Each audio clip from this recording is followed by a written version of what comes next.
Welcome back to the second part of Teabox Masterclass session where we are going to discuss the different grades of tea. So in the last session, we talked a lot about differentiating by the grades, especially regarding the size of the tea. And today in this particular session, we are going to delve deeper into that particular topic. So previously when I talked about that when teas are graded, they're generally done during the sorting phase which takes place post-production. Now it was the Britishers who basically developed this system that introduced the aspect of grading on visual inspection of the final tea product.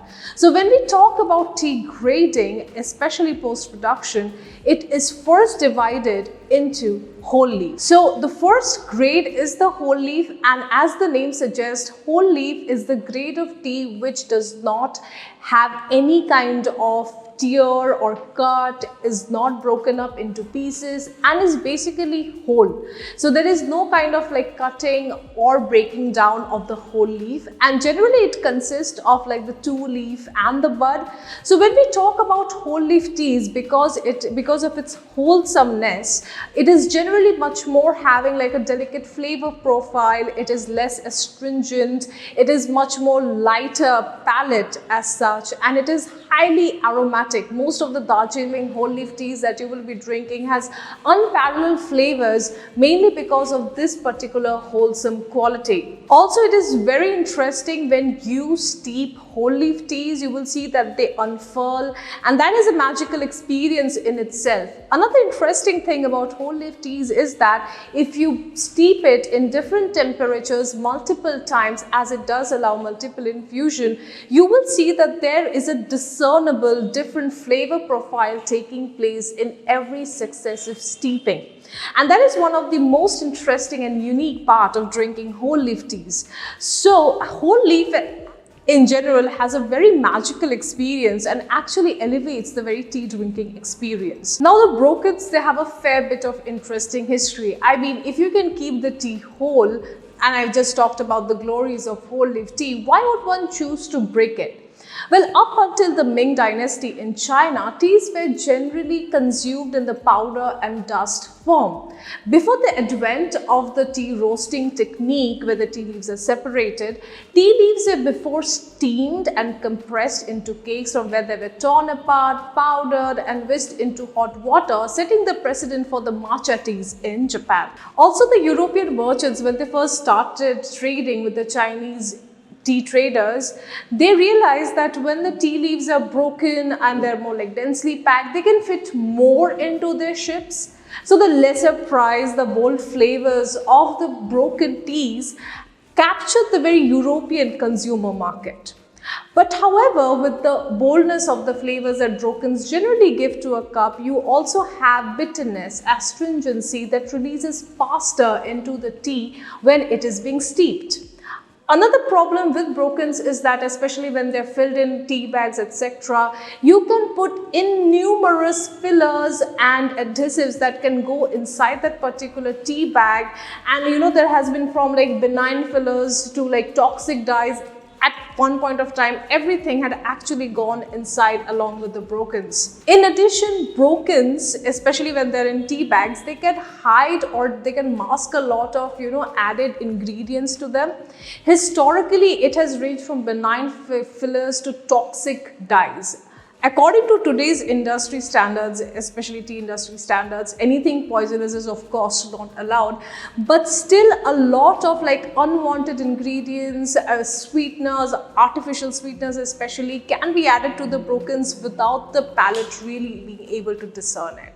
Now, given the demand for brokens, it only makes sense that, there will be some kind of, reject, especially during the tea leaf orthodox production method.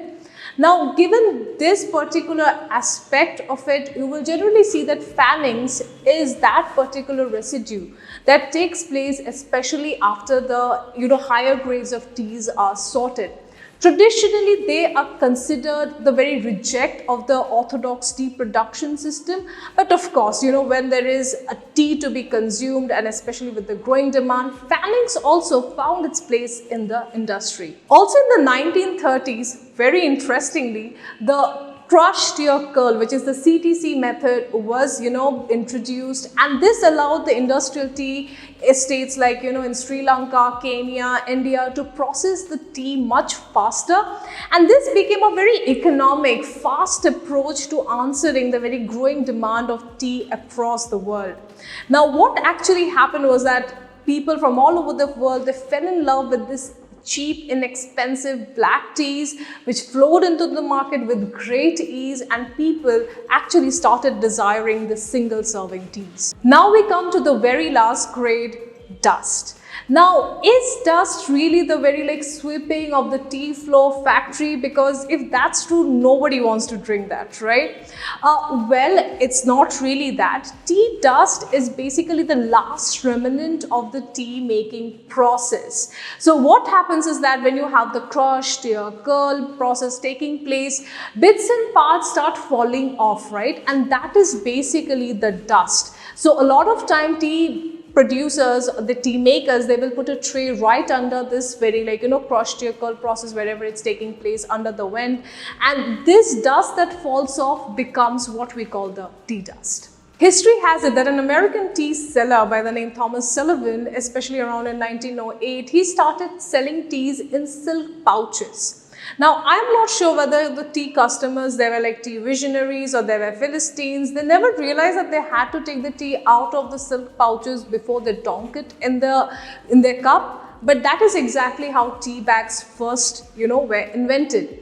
Now, what is interesting is that most of the time it was the dust that would feature in the tea bags, and even now, mainly because how strong the liquor, it steeps, the very color, because of the bold flavors, dust is still one of the main preferences when it comes down to tea bags. So, given that the tea makers soon found out that they could make a huge profit from selling just dust, it went on to become hugely popular in the market. In fact, so popular that it is almost like around this time around right now that people have started discovering the very beauty of drinking fresh whole leaf loose teas.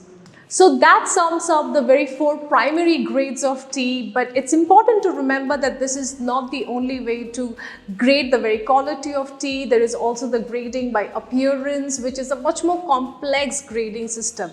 However, what I just discussed is one of the most easiest way to understand which grade of tea you are drinking, especially based on the size, whether it's whole leaf, broken, fannings and dust. Hope you enjoyed this session. See you in the next one.